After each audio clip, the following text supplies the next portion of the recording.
Let me ask you about the U.S. Obviously, the United States is an ally. It sent some top officials, both from the military and from the State Department. And I'm wondering what you're hoping to get from them, what kind of aid you need. And most specifically, do you plan to reopen a DEA base like there was in previous Ecuadorian governments to deal with these problems?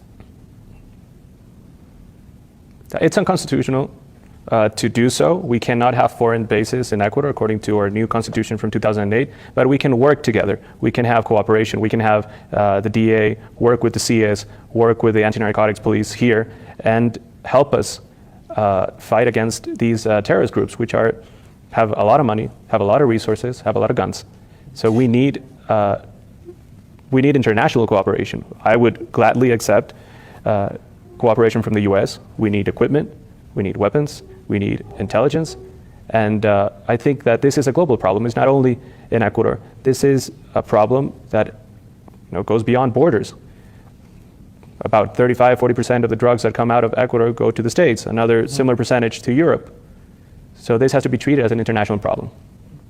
Well, explain then to our viewers a little bit, because your country does not produce the kind of drugs that are in question, does not produce cocaine, and yet your country's become implicated. Is that because of the surrounding countries? We know there's a big problem, a state of emergency in parts of Peru. Colombia obviously has had a major drug-producing part of the economy there. Mexican cartels appear to be helping the Ecuadorian gangs and cartels. Explain why Ecuador became caught in this. There are similar elements. I think there were weak institutions, number one. Number two, if you're a dollarized economy, it's easier to purchase, transport drugs.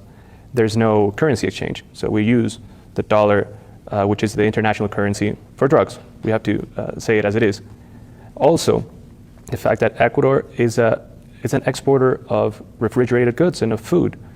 The port of Guayaquil is the third largest port in Latin America in terms of volumes.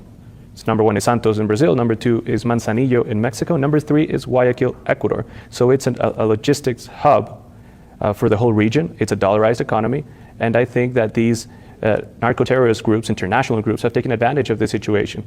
Right now we're trying to reestablish order with strong institutions, with international cooperation, and with more clear laws about what is allowed and not allowed.